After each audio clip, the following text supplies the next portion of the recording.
ដែលមានទំហំធំមិនត្រឹមតែផ្ដល់ភាពស្រស់ស្អាតនៅក្នុងគេហដ្ឋានរបស់លោកអ្នកប៉ុណ្ណោះទេប៉ុន្តែវាក៏ផ្ដល់នូវបទពិសោធន៍ទស្សនាប្លែកៗជាច្រើនផងដែរ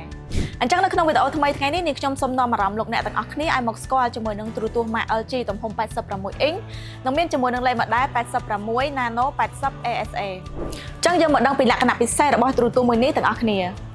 ចំណុចពិសេសទី1ទូរទស្សន៍មួយនេះគឺផ្ដល់នូវរូបភាពបានច្បាស់ល្អអស្ចារ្យដែលធ្វើឲ្យលោកអ្នកទទួលបានបទពិសោធន៍ Smart TV ល្បឿនលឿនដែលដំណើរការដោយប្រព័ន្ធដំណើរការ Alpha 7 AI Processor Gen 8 ដ៏ទំនើប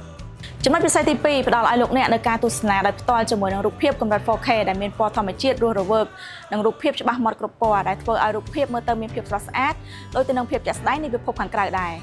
ចំណុចពិសេសទី3បច្ចេកវិទ្យា 4K Super Upscaling ទស្សនារូបភាពដែលមានភាពច្បាស់និងកាន់តែច្បាស់ដែលបង្កើតឡើងដើម្បីលើកកម្ពស់គុណភាពកម្រិតរូបភាព HD និង HD ហើយបច្ចេកវិទ្យា 4K Super Upscaling នេះដែរធ្វើការផ្ទៀងផ្ទាត់យ៉ាងម៉ត់ចត់ទៅលើរាល់ប្លង់នីមួយៗដែលជួយឲ្យមាតិកាដែលលោកអ្នកបានទស្សនាមានភាពស្រស់ត្រកាលនិងអស្ចារ្យបំផុតចំណុចពិសេសទី4 AI Sound Pro អាចបញ្ចេញសំឡេងបាន 9.1.2 Channel ដោយប្រើ AI Clear Sound រីករាយជាមួយនឹងបទពិសោធន៍សំឡេងដ៏អស្ចារ្យជាមួយនឹងកម្រិតសំឡេងដ៏ល្អឥតខ្ចោះដែលត្រូវបានពង្រឹងតាមរយៈបច្ចេកវិទ្យា AI ដែលជួយកែតម្រូវឲ្យសំឡេងកាន់តែពិរោះចំណុចពិសេសទី5 AI Magic Remote ចូលទៅកាន់ពិភពកម្សាន្តនិងបញ្ជាជំនួយការឆ្លាតវៃ Smart Assistant នៅលើទូរទស្សន៍របស់លោកអ្នកបានយ៉ាងងាយស្រួលដោយប្រើមុខងារបញ្ជាជាសំឡេងនិង AI ថ្មីនៅលើ Tele បញ្ជា